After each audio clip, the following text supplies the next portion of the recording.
지난 시간 우리는 야곱과 요셉에 대해서 우리가 공부를 했습니다. 야곱은 어떻게 유다와 요셉에 대해서 공부를 했는데 유다는 어떤 사람입니다. 영적인 장자로서 하나님이 선택하셨고 이제 요셉은 육적인 장자로 선택을 했다는 사실입니다. 하나님께서는 일찍이 하나님 나라를 세워서 나갈 계획을 세우셔서 아브라함을 선택하셨고 그 아들 중에서 특별히 이삭을 장자로 세웠고 그 중에서 이제 그 두 아들 에서와 야곱 중에서 야곱을 장자로 세웠고 이번에는 이제 하나님께서 두 분류를 나가는데 하나님 나라는 주권자가 있어야 되고 영토가 있어야 되고 또 국민이 있어야 된다는 사실을 성경을 통해서 우리에게 가르치고 있습니다. 그러면 이 요셉 이야기는 뭘 얘기하느냐? 결국은 이 국민들의 이번 창세기에서 가르치고 있는 것은 한 민족을 이루어서 나라를 이루어 형성해 나가는 과정을 하나님께서 어떻게 이끌어가고 있는가를 성경을 통해서 우리에게 가르치고 있는 것입니다. 유다는 이제 출애굽 이후부터는 이제 영적인 장자로서 그가 유감없이 실력을 발휘해서 하나님 나라를 이끌어 나갈 이 장자권으로서의 역할을 감당해 나가는 걸 봅니다. 오늘은 이제 39장 요셉이 이제부터 시작해서 말씀드리는데 오늘 제목은 뭐냐? 요셉이 어떻게 해서 17세에 애굽에 팔려가는데 30세에 총리가 되었을까? 그래서 애국의 총리가 된 요셉에 대한 이야기를 이렇게 말씀을 드리고자 합니다. 요셉은 이제 이게 어땠습니까? 형들에 의해서 참 무자비한 형들이죠. 그 형들에 의해서 애국에 팔려갔어요. 그것도 자기의 아브라함의 그 후손인 이스마엘과 또 그 아들인 미디안 족속에 의해서 이 애굽의 노예상, 참 그 당시에는 그 아들들은 노예상으로 이제 말하자면 전락했던 걸 봅니다. 그래서 이스마엘과 이 미디안은 하나님께서 선택한 백성이 아니라 유기된 백성이었다는 사실을 우리가 알 수 있죠. 하나님의 계보를 이어나가는 백성들은 그런 삶을 살지 아니하고 하나님의 뜻 안에서 비록 사람들의 눈에는 띄지 않지만 늘 항상 하나님께서 보는 하나님 앞에서 그들은 바른 삶을 살았다는 것을 우리가 알 수 있습니다. 자, 요셉이 이제 애굽에 팔려갔어요. 그래서 창세기 39장 1절에서 이제 4절까지 한번 읽어보겠습니다. 요셉이 이끌려 애굽에 내려가매 바로의 신하 튀기대장 애굽 사람 보디발이 그를 그리로 데려간 이스마엘 사람의 손에서 애굽을 사니라. 여호와께서 요셉과 함께 하심으로 그가 형통한 자가 되어 그의 주인 애굽 사람의 집에 있으니 그의 주인 여호와께서 그의 함께 하심을 보며 여호와께서 그의 범사에 형통하게 하심을 보았더라. 요셉이 그의 주인 은혜를 입어 섬기게 그가 요셉을 가정 총무로 삼고 자기 소유를 다 그의 손에 맡겼더라. 아멘. 요셉을 하나님께서 이제 참 하나님께서 요셉을 그 애굽에 판 목적은 뭘까? 하나님께서 이제 하나님이 계획한 모든 목적은 바로 하나님 나라를 이루기 위해서 이 가나안 땅을 하나님께서는 약속을 하셨는데 하나님께서 아브라함에 약속한 것은 창세기 우리가 잘 알다시피 창세기 15장 13절에 이제 너희 후손이 이제 4대 만에 돌아올 텐데 400년 동안 이방에 객이 되어서 돌아올 것이고 그들은 이제 지금 아모리 족속의 그 지역은 아모리 족속의 죄악에 관영하지 않으므로 하나님의 때가 이를 때까지 너희들은 그곳에서 한 민족을 이룰 때까지 그곳에서 갈 것이다. 그러면서 15장 18절에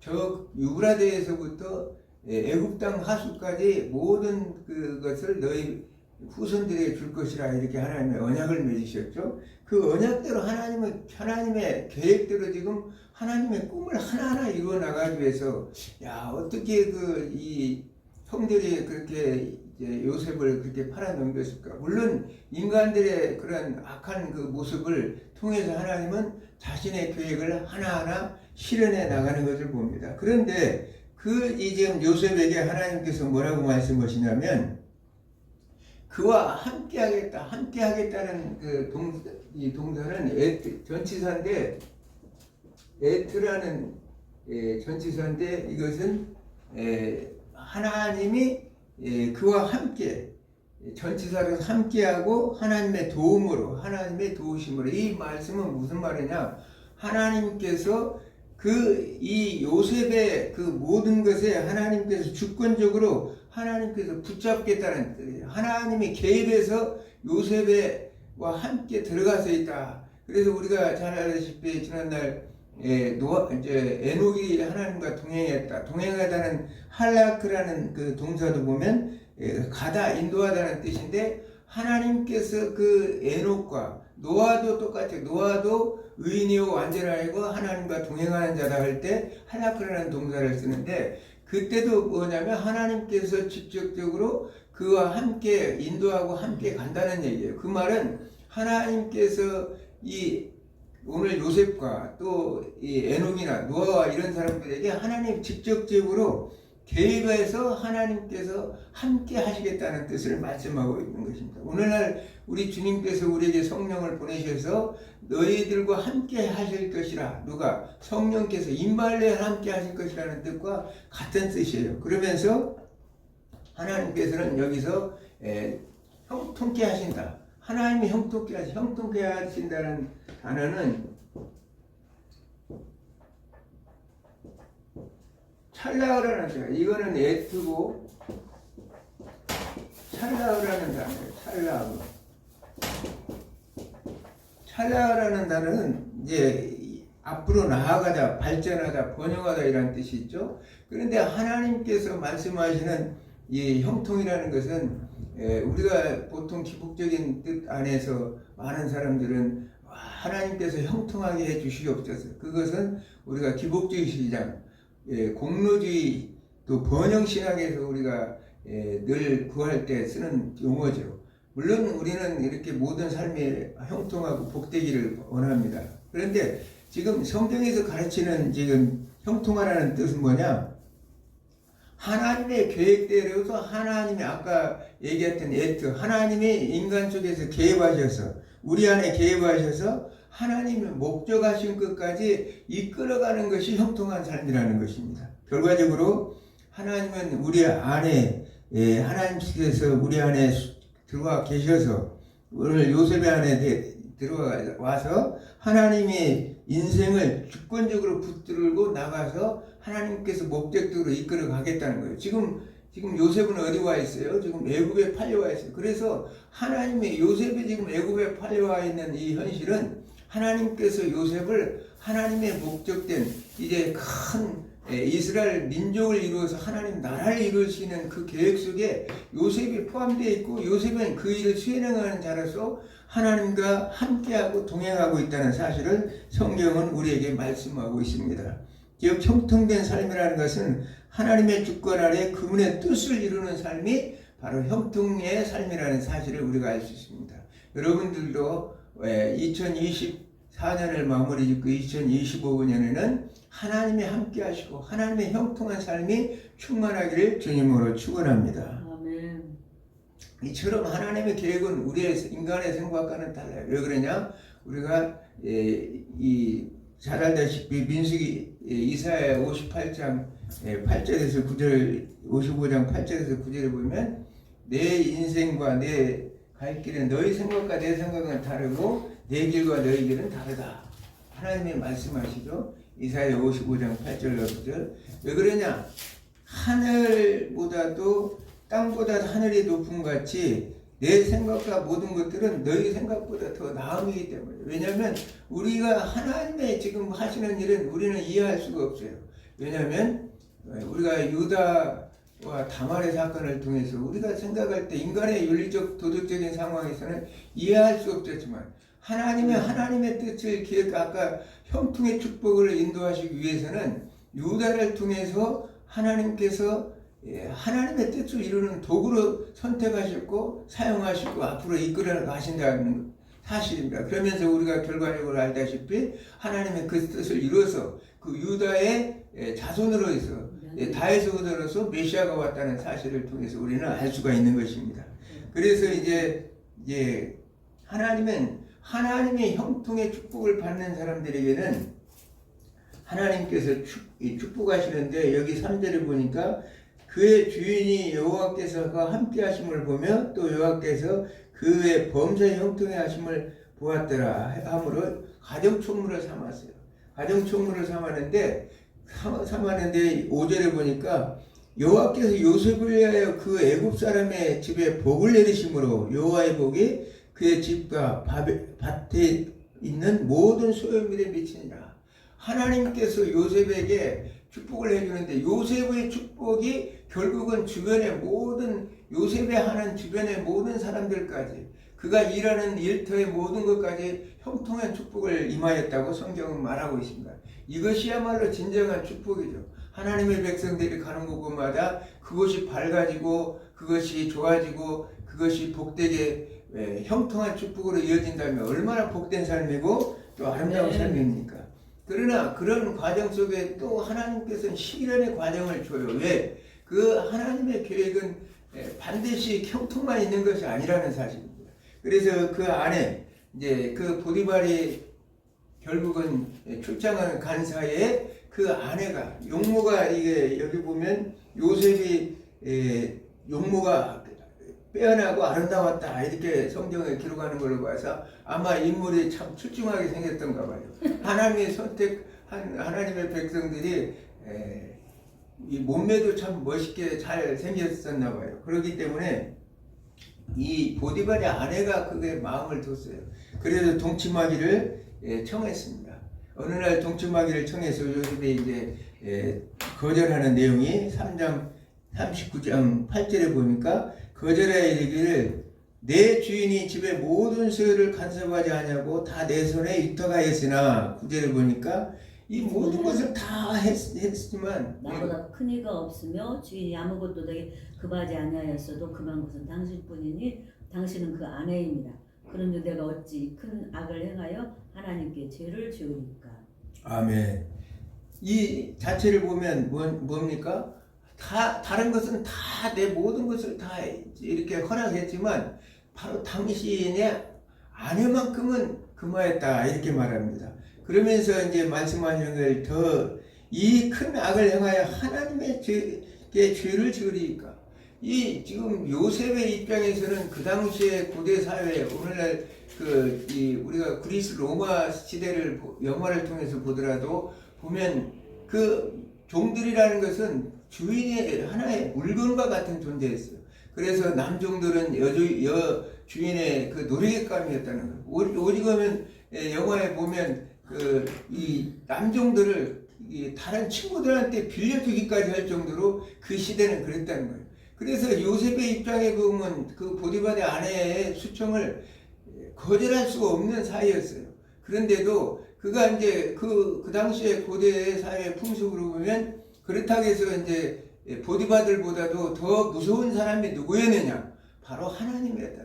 요셉의 그 믿음은 뭐였느냐? 세상 풍습 그런 어떤 목숨 그런 것에 거절하면 바로 죽일 수도 있었지만은 죽음도 당할 수 있는 위기에 있었지만은 그는 그렇지 아니하고 그것보다도 더 중요했던 것은 하나님께서 호란되오라고 그랬죠. 내 앞에서 행하여 완전하라. 창세기 17장 1절에 하나님께서 아브라함에게 하신 말씀. 너는 내 앞에 행하여 두려워하지 말라. 너는 내 앞에 행하여 완전하라. 이렇게 말씀하신 것처럼 하나님께서 하나님이 보고 계시고 하나님이 그동안 삶을 통해서 하나님의 자신을 어떻게 형통하게 인도하시는 것을 그가 요셉의 그걸 알고 있었기 때문에 결국은 요셉은 누구를 두려워했느냐? 보디발의 아내보다 하나님을 두려워했다는 사실을 우리가 알 수 있습니다. 이 믿음이 중요한 거예요. 오늘도 세속화 속에서 조금만 해도 유혹에 넘어가는 오늘날 참 수없는 많은 하나님 주의 종들이나 이런 사람들을 보면서 안타깝죠. 그런 사건이 많지 않아요. 그 어떤 것보다도 성령의, 오늘날로 말한다면 성령에 충만한 사람은 결코 유혹에 넘어가잖아요. 저도 많은 경험을 해왔습니다. 과거에 사보면서 여러 가지로 그런 환경에 처할 때가 많았지만 그때마다 성령에 충만하다 보니까 정신이 오히려 말똥말똥하고 오히려 그런 것에 유혹에 넘어가지 않았던 기억이 많이 생각이 나요. 하나님의 은혜 아래 사는 사람들은 어떤 환경에 어떤 유혹이 온다 하더라도 우리는 그것을 싸워 이길 수 있는 능력을 하나님께서 주신다는 사실을 우리가 인식하면 됩니다. 이로 인해서 요셉은 이제 감옥으로 가게 돼요. 이제 감옥에 가기는 갔는데 그 감옥이 뭐냐? 옥인 왕의 죄수들이 갇히는 곳이었더라. 왕의 죄수들이 갇혔어요. 그곳에서 이제 하나님께서 왜냐? 앞으로 하나님께서는 정치를 이제 요셉을 통해서 해 나갈, 애굽의 총리를 만들어서 하나님 나라를 이루어 나갈 하나님의 계획 아래서 하나님은 어디로? 옥에 갇혀도 왕의 그 관원들이 갇히는 그런 옥에 들어갔다는 사실이에요.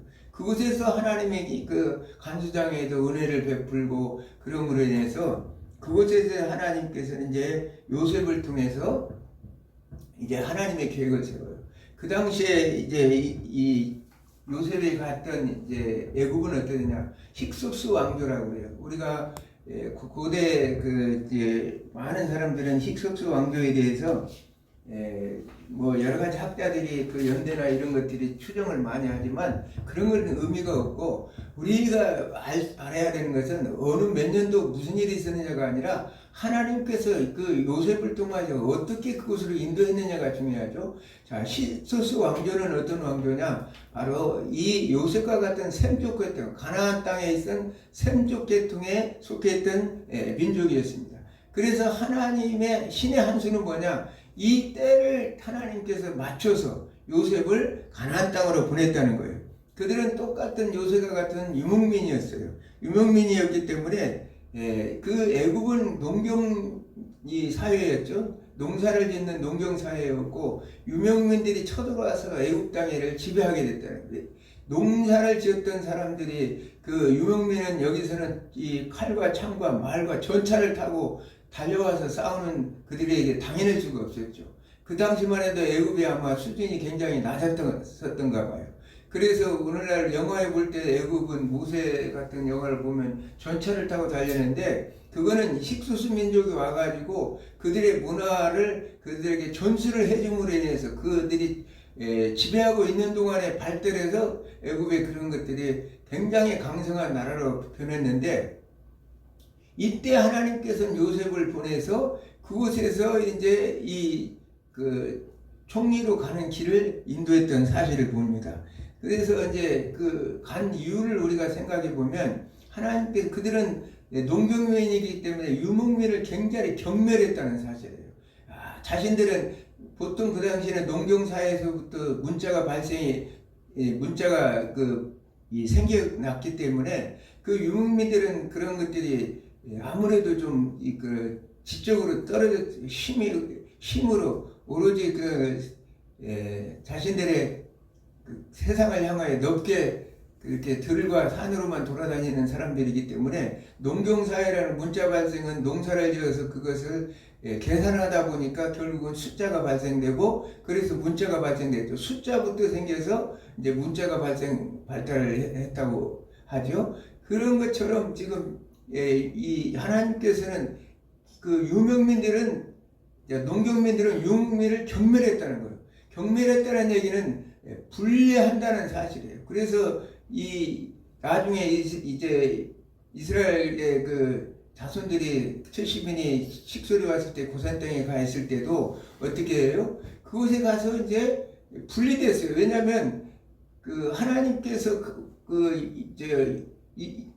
요셉을 그곳에 보는 것은 이스라엘 민족을 만들 모판을 그곳에다가 고센 땅에다 모판을 만들어 놓은 것과 똑같아요. 그곳에서 자라서 가라지가 섞이지 않은 상태에서 결국은 이 곡식이 자라서 큰 결실을 맺는 한 민족을 이루듯이 이 유목민들과 섞여지지 않기 때문에 하나님께서 구별해서 성별된 선민을 만들기 위해서 하나님께서 그곳을 이주해서 결국은 하나님의 큰 민족을 이루는 뜻을 이루기 위해서 요셉을 그곳에 보냈다는 사실을 우리는 성경을 통해서 알 수가 있습니다. 하나님의 뜻, 하나님의 섭리는 이렇다는 사실이에요. 모든 세계의 모든 역사 속에서 지난날 고대 사회에서도 큰 전쟁이 일어나고 여러 가지 하면서도 그 한 민족 거대한 제국을 무너뜨릴 때도 어떻게 무너뜨리냐? 하나님의 이 큰 뜻 안에서 흐름 속에서 하나님께서 조그만하게 시작을 해서 하나하나를 무너뜨리는 걸 봅니다. 오늘 요셉의 사건도 이렇다고 우리가 생각하면 됩니다. 그러면서 그 요셉이 이제 그 힙소스 민족이 이방 민족이 와서 지배할 때 그 농경민들은 그래서 반란이 많았다는 사실. 그래서 언제 왕이 독살할지 그것을 늘 두렵게 생각하는 시대가 그 시대였다는 사실입니다. 그때 정변이 끊임없이 일었기 때문에 왕들을 살해하는 일이 굉장히 많았는데 이때 요셉이 감옥에 있었는데 그때 40장 1절에 보니까 40장 1절 그의 애굽왕이 술 맡은 자와 떡 굽는 자가 그들의 주인 애굽왕에게 범죄한지라 바로가 그 두 간원장 곧 술 맡은 간원장과 떡 굽는 간원장에 그들을 취니대장 제발에 있는 옥에 가두니 곧 요셉이 갇힌 곳이라. 취니대장이 요셉에게 그들을 수중하게 하며 요셉이 그들을 섬겼더라. 그들이 갇힌 지 열흘날이라. 옥에 가둔 애굽왕 술 맡은 자와 떡 굽는 자 두 사람이 하룻밤에 꿈을 꾸니 각기 그 내용이 다 다르더라. 아침에 요셉이 들어가 보니 여기까지만. 자, 오늘 술 맡은 자와 떡 맡은 관장이 이곳에 들어왔다는 거예요. 그래서 그 꿈을 해석해줘요. 꿈을 해석해주고 해서 결국은 어떻게 하느냐? 꿈을 해석해서 술 맡은 관원장은 당신은 앞으로 사흘 후에 이제 풀려서 왕 앞에 시중을 들 것이고 또 떡 맡은 관장은 당신은 반드시 이제 그 목이 달릴 것이다. 사흘 후에 목이 달릴 것이다. 그것을 얘기하면서 요셉이 말하기를 만약에 당신이 풀려나거든 당신이 14절에 보면 나를 생각하여 내게 은혜를 베풀어서 내 사정을 바르게 하려 이 땅에서 나를 건져 고쳐주소서 하면서 23절에 보니까 술 맡은 관원장이 요셉을 기억하지 못하고 그를 잊어버렸더라. 아니 이제 실질적으로 이제 사흘 후에 그 결과가 이루어져서 술 맡은 관원장은 복귀를 해서 왕 앞에 시중을 들게 됐고 떡 맡은 관장은 이제 목이 달려 나갔는데 결국은 그 관원장이 기억을 해야 되는데 그러지 못했다는 사실이에요. 참 요셉이 생각할 때는 굉장히 섭섭했겠죠. 언제 나를 내보낼까? 얼마나 실망했겠어요. 그런데 그것이 또 하나님의 나름대로 참 의미 있는 계획이었다는 사실이에요. 우리가 잘 알다시피 하나님께서는 항상 카이로스, 하나님의 때가 있어요. 그래서 2년 후 동안 그가 이제 41장 1절에 한번 읽어보겠어요. 41장 1절. 1절, 2절, 3절. 만 2년 후에 바로가 꿈을 꾼즉 자기가 나일 강가에 서 있는데 보니 아름답고 살찐 7 암수가 강가에 올라와 갈밭에서 뜯어먹고 그 뒤에 또 흉하고 파리한 다른 7 암수가 나일 강가에서 올라와 그 소와 함께 나일 강가에 서 있더니 그 흉하고 파리한 수가 그 아름답고 살찐 7 수를 먹은지라. 바로가 곧 깨었다가 다시 잠을 들어 꿈을 꾸니 한 줄기 무성하고 숭실한 7 이상이 나오고 그에 또 가늘고 동풍이 많은 7 이상이 나오더니. 아멘. 여기까지만요. 자, 오늘 보니까 바로가 2년 후에 바로가 꿈을 꿨어요. 때가 찬 거죠. 마치 하나님께서 우리가 이 에스더서 6장에 보면 그 모르드게가 이제 그 장대에 달릴 그런 순간에 아하수에로 왕이 잠이 오지 않았어요. 잠이 오지 않아서 지난날의 역대 기록을 가져오라 해서 그걸 읽다 보니까 자기를 암살했을 때 고발했던 자가 바로 모르드게라였다는 사실을 알 수가 있었습니다. 그때 하나님께서 그 아하수에로 왕의 마음을 붙잡아 주셔서 그걸 잊게 만들고 그 찰나에 전 이스라엘 백성들이 진멸할 당시에 아하수의 왕이 모르드게에게 결국은 그 모든 것들을 역전을 시켜서 그에게 모든 권한을 줌으로 그의 대적 하만을 이렇게 목에 반대로 달게 하는 사건이 우리가 기억이 납니다. 오늘 마찬가지로 오늘 본문에서도 그동안 이제 가만히 있었던 요셉에게 이제 결국은 하나님이 개입했다는 사실이에요. 하나님께서 개입했다는 사실은 32절에 보니까 바로께서 꿈을 2번 꾸신 것이 하나님이 이 일을 정하셨음이니라. 하나님이 속히 하시리라.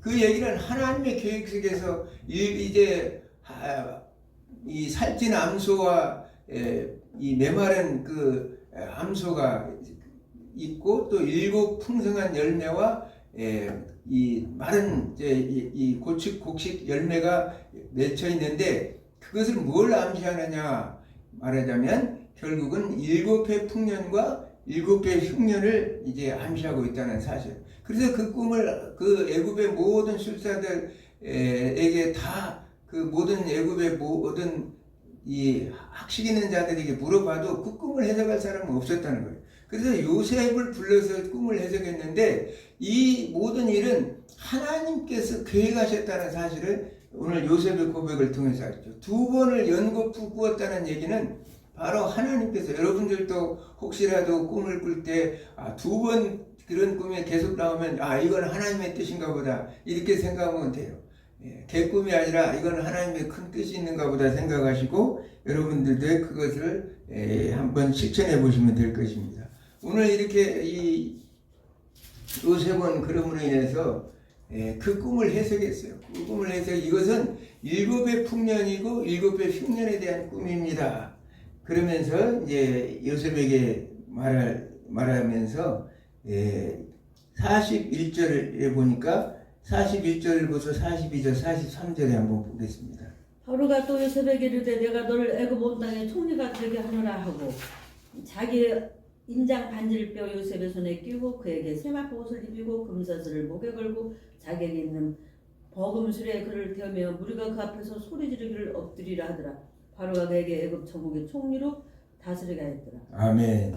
자, 이 요셉은 꿈을 꾸는데 7해 동안은 그 모든 풍년 동안에 전국에 있는 모든 곳간에 그것을 저장했다가 이 해결할 방법은 흉년에 들었을 때 그것을 그때 모든 것들을 백성들에게 그것을 대비시키면 됩니다. 그것을 대비해서 그 풍년을 통해서 흉년을 대비하면 됩니다. 이렇게 이제 얘기했다는 거예요. 그러므로 인해서 41절 보면 바로가 요셉에게 이르되 내가 너를 애굽 땅의 총리가 되게 하리라 하고 반지와 인장을 빼서 요셉의 손에 끼우고 그의 세마포 옷 입고 금사슬을 목에 걸고 자기의 있는 버금술에 그를 태우고 무리 그 앞에서 소리를 지르 엎드리라 하리라. 바로가 그에게 애굽 총리로 전국을 다스리게 하리라. 드디어 하나님께서 계획하신 대로 이 요셉을 그 보디발의 가정총무로 들어가서 옥에서 열심히 또 일해서 간수의 눈을 들고 또 이 관원들의 꿈을 해석하고 그렇게 절망 속에 있었는데도 하나님께서는 그 때가 참에 그를 들어서 하나님께서 애굽의 총리가 되는 놀라운 축복을 하나님 허락하셨다는 사실이에요. 아까 모르드게 얘기가 나왔지만 에스더의 모르드게 아수르의 에로 왕이 그 모르드게에게 지금 오늘 본문의 내용이 똑같이 그 모르드게를 왕의 인장을 주고 거기에 이제 이 세마포를 입히고 그 왕이 타는 수레에 타서 전국을 다니면서 그 앞에 엎드리게 만드는 것이 모르드게가 그때도 하나님께서 역사하셔서 이스라엘 민족이 진멸을 그런 디아스포라 그 유대인들이 진멸을 당시에 하나님께서 구해주시던 사건을 우리가 생각나게 합니다. 하나님께 그런 하나님이라는 사실을 그렇게 우리가 알 수 있어요. 그러므로 인해서 이제 7의 풍년이 다 지났어요. 풍년이 지나서 전국 곳간에 이제 창고에마다 곡식을 쌓아뒀어요. 그러면서 53절부터 마지막 절까지 읽어보겠습니다. 53절이요? 예.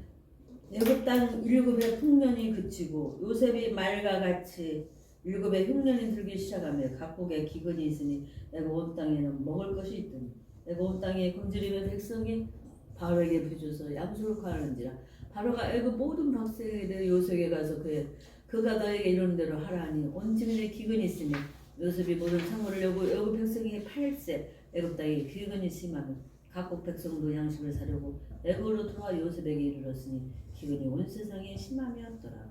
아멘.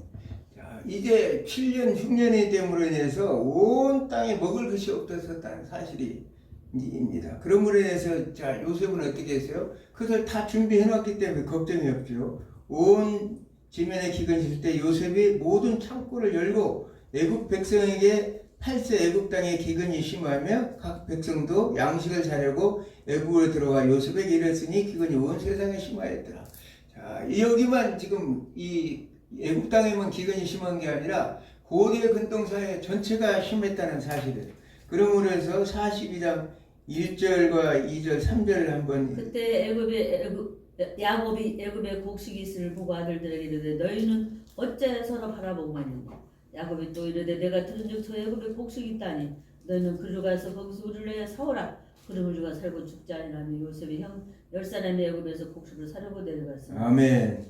자, 여기 지금 자, 이 야곱에 있는 가나안 땅에도 이제 결국은 이제 흉년이 들어서 식량이 다 떨어졌다는 사실이에요. 흉년이 다 떨어지기, 이제 식량이 다 떨어지기 때문에 요셉이 야곱이 그 형제들 요셉을 팔았던 그 형제들을 애굽 땅으로 내려보내는 거죠. 애굽 땅에는 식량이 있더라. 소식을 각지에서 다 들었을 거 아니에요. 그래서 이제 갔어요. 우리가 잘 아는 형들이 요셉을 만나고 또 울며 서로 지난 날을 회포하고 그런 사건들을 통해서 이제 결국은 이 그 형들이 돌아와서 하는 말이 우리가 참 보니까 애굽에 가니까 이 동생 이 요셉이 건강한 청년으로 변해서 결국은 애굽의 총리가 되었습니다. 이렇게 아버지에게 얘기했다는 거예요. 그러면서 아버지를 모시고 오라고 했습니다. 이렇게 얘기를 해서 이제 46장에 가면 46장에서 이렇게 보면 46장부터 46장 1절부터 이제 4절까지 있겠습니다. 1절부터 4절까지. 네. 이스라엘이 모든 소유를 이끌고 떠나 부엘사베에 이르러 그의 아버지 이삭 하나님께 희생을 드리니 그 밤에 하나님 이상 중에 이스라엘이 나타나 이르시되 야곱아 야곱아 하시는지라 야곱이 이르되 내가 여기 있네다 하네. 하나님이 이르시되 나는 하나님이라 내 아버지 하나님이 애굽으로 내려가기를 두려워하지 말라. 내가 너기서 너를 큰 민족을 이루게 하리라. 내가 너와 함께 애굽으로 내려가겠고 반드시 너를 인하여 다시 올라갈 것이며 요셉의 그의 손으로 내 눈을 감기리라 하셨더라. 아멘. 자, 이제 결국은 야곱도 이제 어떻게 합니까? 사랑하는 아들이 그곳에서 총리를 하고 있고 건강하니 잘 있다는 소식을 듣고 한번 기쁜 마음에 달려가고자 이제 준비를 하고 이제 내려가기를 원합니다. 그러나 그가 지금은 이제 헤브론에 살다가 남방으로 계속 내려가죠. 요셉은 과거에 이제 야곱은 어떤 경험이 있습니까? 이 바단 아람으로 고도한 길을 엄청난 무려 1000km나 되는 그 먼 길을 도망갔던 생각이 났을 거예요. 그래서 이제 남방으로 내려오는 길에 브엘세바에서 하나님 앞에 이제 희생 제사를 왜냐하면 두려운 마음이 있었을 거예요. 이 고향을 땅을 떠나서 과거에 그 고통받았던 그 생각이 기억나서 야곱은 두렵고 떨림으로 인해서 아무리 내 아들 요셉이 총리라고 하더라도 두려운 마음으로도 온 식구들 70인을 거느리고 지금 고향 땅을 내려갑니다. 그럴 때 하나님께서 나타나셔서 하는 말이 두려워하지 말라. 내가 거기서 너로 한 큰 민족을 이루게 하리라. 내가 너와 함께 애굽으로 내려가겠고 반드시 너를 인도하여 다시 올 것이며 요셉의 그의 손으로 내 눈을 감기게 할 것이다. 이렇게 말씀하시죠. 두려웠다는 거예요. 마치 그 야곱이 가는 베델에서 하나님께서 창세기 28장에 나타나서 두려워하지 말라.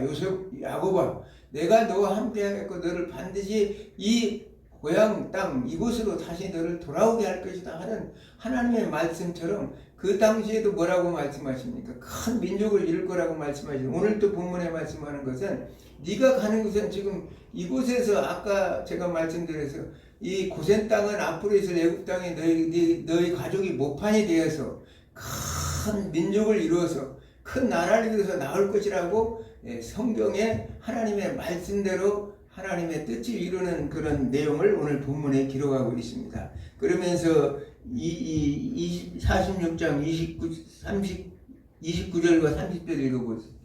46장 29절과 30절.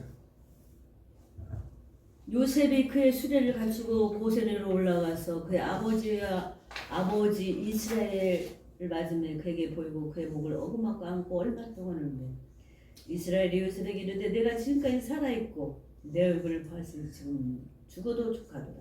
요셉이 그 형들과 아버지 가족이 이르되 내가 올라가서 바르게 하려 이르기를 가나안 땅에 있던 내 형들과 내 아버지 가족이 내기를 하는데 그들이 목자들이라 목축하는 사람들이므로 그들이 양가서야 모든 수를 이끌고 왔나이다 하니 바르가 당신들이 불러서 너희 집에 무엇이나 먹거든 당신들은 이르기를 주의 종들은 어려웠을 때부터 지금까지 목축하는 자들인데 우리가 우리 선조가 다 그러하이다 하소서. 애굽 사람 다 목축을 가증히 여기니 당신이 고센 땅에 살게 되리이다. 아멘. 자, 오늘 지금 이 야곱과 이삭이 요셉이 만나는 장면이죠. 이제 너를 봤으니 내가 이제 죽어도 이제 소원이 없다. 내가 너를 봤으니 이제 죽어도 소용이 없다. 그러므로 인해서 요셉이 바로에게 약속한 대로 고센 땅으로 가서 이제 그곳에 거처할 수 있도록 하나님께 이제 인도하십니다. 그러면서 그 흉년이 계속 들다 보니까 47장 18절과 19절만 읽겠습니다. 18절과 19절만. 기근이 더욱 심하여 사방에 먹을 것이 없고 애굽 땅과 가나안 땅에 기근이 한편이 요셉이 곡식을 받아 애굽 땅과 가나안 땅에 있는 돈을 모두 거두어들이고 그 돈을 바로에 금으로 가져가니 애굽 땅과 가나안 땅에 돈이 필요 떨어진지라 애굽 백성이 다 요셉에게 와서되니 돈이 떨어졌사오니 우리에게 먹을 거리를 주소서 어찌 주 앞에서 죽으리까. 요셉이 이르되 너희의 가축을 내라. 돈이 떨어졌으니 내가 너희 가축과 바꾸어 주리라. 그들이 그들의 가축을 요셉에게 끌어오는지라. 요셉의 그 말과 양 소떼와 나귀를 받고 그들에게 먹을 것을 주되 곧 모든 가축과 바꿔서 그의 동안은 먹을 것이 그들에게 주니라. 아멘. 자, 오늘 보니까 그 19절에 18, 19절에 보면 이 가나안 땅의 모든 이제 기근이 너무 심해서 이제 있는 가축이고 뭐고 모든 것을 다 팔아서 이제 양식을 구했는데 이제 남은 것은 자기들 몸과 토지밖에 없었다는 사실을. 그래서 몸과 토지밖에 없기 때문에 그 토지의 모든 것들을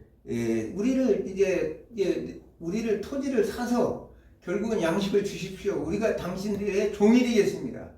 결국은 이제 주인이 오늘날 민주주의라고 그러죠. 민주주의는 백성들이 주인이 되는데 절대 왕권, 절대 왕조가 생기는 거예요. 여기서 이제 이 애굽에 절대 왕조가 생기게 됩니다. 그러므로 해서 이제 애굽의 모든 토지를 다 사들일 수밖에 없었다는 거예요. 왜냐하면 식량을 위해서. 하나님께서는 왜 그러느냐? 그러나 이제 제사장들의 그 토지는 이제 취하지 않았어요. 왜냐하면 제사장들은 그 사람들은 이제 이 애굽의 왕궁의 녹을 먹고 사는 사람들이기 때문에 월급을 받았기 때문에 제사장들은 그러면서도 또 한 가지는 뭐냐? 그 제사장들은 민중의 그 많은 신임을 가지고 있던 사람들이에요. 그 여론을 형성하고 그들이 민중들이 존경하는 사람들은 그 당시에 이제 재정일치 시대였기 때문에 결국은 제사장들을 굉장히 그렇게 숭배했던 시대이기 때문에 제사장들을 잘 이렇게 요셉은 잘 구슬려서 제사장들은 결국은 자기 편으로 만들어서 머리가 뛰어난 사람이에요. 그래서 정치를 정말 아주 기가 막히게 백성들의 모든 토지는 사서 이렇게 했는데 보면 모든 토지의 47장 24절에 보면 추수의 5분의 1을 이렇게 추수의 5분의 1을 바로에게 상납하고 5분의 4는 너희가 가져서 토지 종자로도 삼고 너희 양식으로도 삼고 너희 가족과 어린아이 양식으로 삼으라. 참 지혜롭게. 예. 상당한 오늘날 이 하나님 나라대가 제정하기 위해서 이 요셉의 그 재정 정책을 얘기했지만은 요셉은 그 당시에 그러니까 이 곡식의 모든 종자까지 다 주면서 너희가 땀 흘려 열심히 일하고 80은 너희들이 먹고 20%만 세금을 내라. 아주 합리적인 그런 세율을 정해서 요셉은 정치를 했어요. 그러면서도 백성들의 아까 뭐라고 그랬어요? 유목민이었기 때문에 백성들의 원망이 굉장히 심했었어요. 그러니까 요셉도 유목민 출신이기 때문에 셈족 계통이기 때문에 백성들이 좋게 생각하지는 않았을 거예요. 그런데 그 여론을 무마하기 위해서 제사장들을 토지는 제사장들이 백성들이 신망을 받기 때문에 토지는 이렇게 사지 아니하고 그들에게 녹을 줘서 백성들의 민심을 달랬다는 거예요. 그러니 얼마나 지혜로운 정치를 했는가, 정책을 했는가를 우리가 알 수가 있습니다. 오늘날도 마찬가지예요. 이 나라 대통령들은 자기 고집만 세우고 자기 하는 일만 올바르다고 생각하지만은 그걸로 되는 게 아니에요. 사람을 마음을 사야 돼요. 백성들의 마음도 사고 또 자기의 그 대적들이 여기서 중심적으로 하는 사람들이 누군가를 알아서 그들을 어떻게든 회유해서 내 편으로 만들어서 모든 것을 잘 통치하는 것도 지혜예요. 근데 하나님께서는 뭐예요? 요셉에게 지혜를 줬기 때문에 이런 일을 행할 수 있었다는 사실을 우리가 알 수가 있는 것입니다. 요셉에게 이런 통찰력과 지혜를 주셔서 그 당시에 고대 근동에 애굽이 절대 왕권 국가로 만들어 버렸다는 거예요. 왜냐하면 나라가 부강하고 힘이 있으니까 백성들이 나라가 힘이 있으면 외적들이 쳐들어올 수 있겠어요? 없겠어요? 쳐들어올 수가 없어요. 왜냐하면 그 힘이 강하기 때문에. 그러면은 그 사는 백성들은 어떻게 해요? 안정 속에서 평화를 누리게 되죠. 그러므로 해서 하나님께서는 절대 왕권 국가를 만들어서 지금 이스라엘 백성들이 고센 땅에 가서 70인의 가족들이 그곳을 뿌리를 내리고 앞으로 큰 민족을 이룰 수 있도록 외세의 침입이 없을 때까지 하나님께서는 그들을 자라게 했다는 거. 평화롭게 잘 자라. 요셉의 형제들은 요셉이 뭐예요? 육적인 장자권이라고 그랬죠. 가족들을 다 먹여 살리는 사람이었어요. 그렇기 때문에 육적인 장자권을 요셉에 의해서 요셉이 녹봉을 받고 있기 때문에 그들은 고센 땅에 있었지만 자기의 토지를 애굽에 팔 필요가 없었어요. 왜냐하면 다 요셉에 의해서 거기서 충족하게 먹고 살 수 있도록 하나님께서 축복하셔서 그래서 요셉에 의해서 그 야곱의 후손들이 거기서 기하급수적으로 무려 70명의 백성들이 가가지고 200만 명이 넘는 출애굽 당시에 보면 백성들의 수가 늘어난 걸 봅니다. 장정만 60만 명이다. 그래서 어린아이 여자들까지 하면 그 200만 명의 그런 엄청난 기하급수적인 있을 수 없는 왜냐하면 낳고 자고 하기 때문에 그렇게 인구가 급속적으로 늘어날 수가 없는데 하나님께서 이 모든 것들은 이러한 왕권을 강화시켜서 절대 왕권 속에서 안정 속에서 이제 요셉이 죽고 힉소스 민족들이 다시 애굽 왕조의 다른 왕조가 나타날 때까지 그들을 이렇게 보호하게 됩니다. 그 보호하고 난 뒤에 고난이 오지만은 그 고난의 목적은 뭐냐? 하나님께서 결국은 나중에 출애굽을 시키기 위한 하나님의 계획이 또 숨겨져 있다는 사실을 다음 이제 출애굽기에 할 때 제가 말씀드리겠습니다. 그러면서 오늘 우리가 요셉을 통해서 알 수 있는 것은 하나님의 섭리 사관, 하나님께서는 모든 것, 우리의 삶의 모든 것까지도 하나하나 하나님의 계획 속에 있다는 사실이에요. 그래서 그 말씀 속에 순종하고 요셉이 정말 누구보다도 어떤 세속적인 것에 유혹에 넘어가지 않고 하나님 말씀 안에서 하나님을 두려워하고 하나님 앞에서 자신의 삶을 온전하게 하나님의 뜻을 쫓아 행하니까 하나님께서는 그에게 복에 복을 더하시고 함께 하시고 형통의 축복을 임하셨던 것처럼 우리도 하나님께서 이 민족과 이 나라, 이 교회 하나님이 어떻게 인도하시고 이끌어 가시는 늘 생각하며 살아가면 됩니다.